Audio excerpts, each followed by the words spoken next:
Welcome to Fantasyland. We currently, right now, are existing in Fantasyland because one of the greatest, oldest fantasies to ever exist is now set to basically play out right before our eyes, apparently. Do you remember Martin Braithwaite, the random guy that happened to get signed by Barcelona? I mean, he wasn't a random guy. Like, this wasn't this wasn't some sort of charity thing.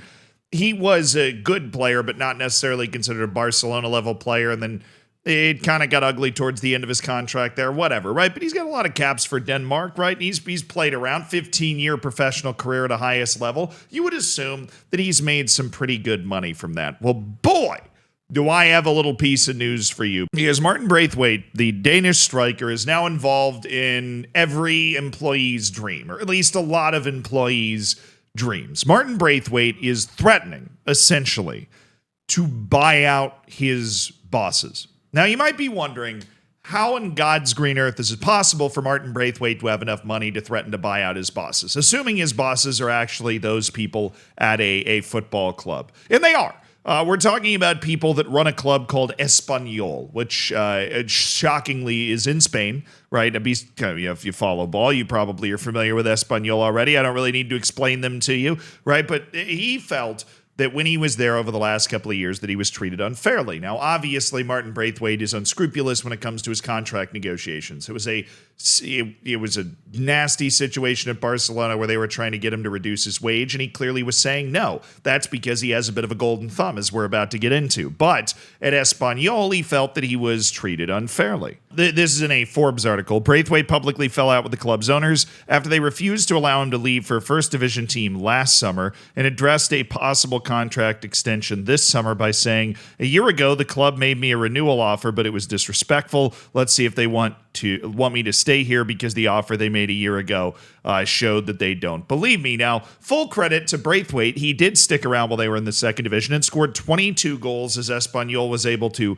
win promotion back into the top flight of Spain, at which point he did end up terminating his contract to leave. So basically what happens is Espanyol gets relegated. He wants to leave to go play in the first division, which is something that happens in relegated situations all the time. The club doesn't feel comfortable with the idea that they're going to release him, right, in the first place. And so they give him some sort of insulting contract offer. They make him stay. He's able to get out of the contract the next year. When he left, he said, "This is not goodbye for me. Together we have gone for promotion and we have achieved it, and we are now going for the club." That should have been ominous for the Espanyol owners, right? Because Braithwaite apparently felt so wronged by the way Espanyol had handled everything that he is literally threatening to buy the club. Not figuratively, not hypothetically, not as part of a consortium where he is just the figurehead of that consortium like so many other professional athletes happen to do. No, I'm talking about him actually bucking up, cutting a check, and buying the club from the people that he feels have wronged him, which is actually almost idyllic. I mean, to take an aside here for a second, a big complaint that a lot of people, including me, have about club football at the very highest level is it feels like you're watching this little fraternity of incredibly rich people just play games against their friends and pick up paychecks, right? There's not that same level of emotional investment with the fans, at least that is romanticized 20, 30, 40 years ago, right? Like that there's sort of a disconnect that exists there. Even if it's not real, it's fabricated. It feels like it exists. What is more idyllic than a player saying, when he leaves, I will be back. You'll be impressed by the way that I managed to come back, but I will be back because I love you. I love you, the fans and the club, but I don't like these people that are owners because I feel that they have wronged me. This is like some sort of holy crusade from Martin Braithwaite when it comes to handling the owners of Espanyol. This is the club that caught him after Barcelona. It was a nasty bit of falling out, and he landed at Espanyol and clearly really, really enjoyed his time here. But how is it possible that Martin Braithwaite could actually buy a club? Well, it turns out Martin Braithwaite is rich as fuck, basically. And that is a combination of good fortune on Braithwaite's side and tremendous savvy and tenacious business acumen. Allow me to explain, as you're probably hoping that I will. Right now, there were articles you might have seen a few years ago about how Martin Braithwaite was basically the richest guy in Barcelona, just behind Messi. And when Messi left, he was all of a sudden the richest guy on Barcelona. Now, the main cornerstone of this is that he owns a real estate company. Now, he co-owns this real estate company with his uncle. His uncle's Gareth Roger James Smith, which can't trust a guy that has literally 3 first names, but he is actually a good business developer, and so is Martin Braithwaite, right? I don't know what the division of business responsibility is there, and obviously ending up with an uncle that happens to have a penchant for real estate development's not the worst thing in the world, but Braithwaite allegedly bought into this with about $650,000 a while ago. The company is now working with over $300 million in assets. They own properties all over the United States, San Antonio, New Jersey, I think a bit in New York, definitely a little bit in Pennsylvania, I think in Philadelphia, right? They've got properties all over the place that Martin Braithwaite and his uncle run. They run the company that administers those properties. And again, the total assets under management are worth $300 million. Now, that is an amount of money that can bridge the gap, especially when you add in the fact that Braithwaite's probably made anywhere from $20 to $60 million from his playing career and sponsorships and everything. You're looking at an amount of money that would, that would be able to stand up to McElhaney and Ryan Reynolds in terms of buying Wrexham and then trying to blast them all the way to the top. But considering the perilous financial situation of so many different club owners in La Liga, it is not hard to imagine the idea that Martin Braithwaite would be swinging a heavier financial stick based off that alone compared to a lot of the people he'd be going up against to try and own these clubs. And this didn't actually take him that long to do it, because in this article it says that this investment, they say it was $850,000,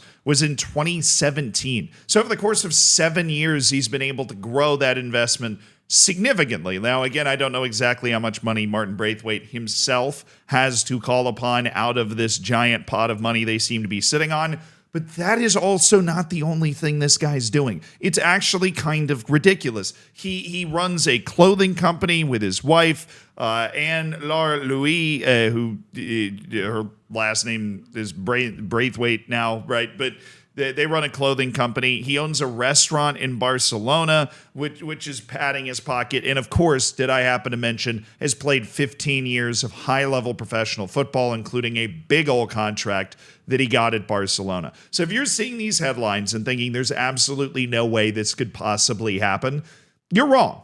It is entirely possible that this could happen, and I think it's awesome. I think it is awesome, because don't those owners... Right? Now, there are great owners out there. Don't get me wrong. The Tampa Bay Lightning, one of the teams I root for, definitely has a great owner. It is possible for an owner of a sports team to not suck, right? But a lot of owners, particularly the ones that end up in maybe more precarious financial situations or try and squeeze every penny or ignore the fans, whatever, the people that do detestable things that draw your ire, right? I'm not talking about the people that don't spend a ton of money. I was never one of those people to go after a Daniel Levy for not wanting to invest tens of millions or hundreds of millions of dollars of his own money every year to try and compete, right? It shouldn't be the mandate of like heaven here that every owner has to spend their entire net worth in order to be a good owner. I think you're a good owner if you run a good club, and if you run a healthy club and have a good relationship with supporters and everything else. But there are a lot of owners out there that don't do that. Right. And they definitely sit there and they look down their nose at footballers and think of them as kind of a lesser class. I mean, we just did the Hidden Grounds in Gibraltar that I kind of just got back from. Right. And there was a big conversation we had about viewing players as human beings and how so often in this industry, players are not viewed as human beings. It's like a meat market, basically, from the agents to the Wild West to the transfer market and then who you know and what you know. And it feels like the players almost have no control over a lot of that stuff at all. Well, I mean, what a giant punch back up for the man here for a player to actually have the opportunity to go do this. And Martin Braithwaite is very open about the fact he doesn't want to be the only player that ends up in this position, because it's not like he's a very good player, but there are other players that have played at his level. And he did an interview with the Irish Times that's quoted here. Said, "We want to teach people about financial freedom and the power they possess. We have so many things that we want to do and always with the mindset to give back." He was also interviewed by, I believe it was the Philadelphia Inquirer, and he talked about his approach. I don't know why I'm including this. I just thought it was interesting. "In Denmark, we have an amazing system protecting the people. Everyone is good. No one needs anything. In America, it's not really the same thing." He talks about how I always had this American side, and I think maybe that's why my mindset is maybe more American, dreaming big, doing amazing things, writing goals down. That was all from his interview with, here it is, the Philadelphia Inquirer right there. So he talks publicly about this sort of stuff all the time, clearly has strong business interests. Now, obviously, not everybody's going to wake up in a pile of roses and ponies with an uncle who happens to run a real estate business or has the know-how to be able to run a real estate business. But Braithwaite did a lot to put himself in this business position and be worth, based off of the estimates that we have available, over $400 million. And, I hope he buys the club. I hope he buys the club, and I hope he paves a path for other players to be able to do this sort of stuff. Because, to be honest, if players were the owners, as disconnected as the players feel, right, in the modern game, they're still way more connected than the average owner. I think the world would be a better place if more players ran football clubs. As long as you get the right people in there, right? I love Jack Grealish. Don't know if that guy can add 2 + 3. Again, love you, Jack, but I'm not sure. And honestly, at this point, I'm not sure either if I can. I mean, I didn't take a math class since I was like 16, so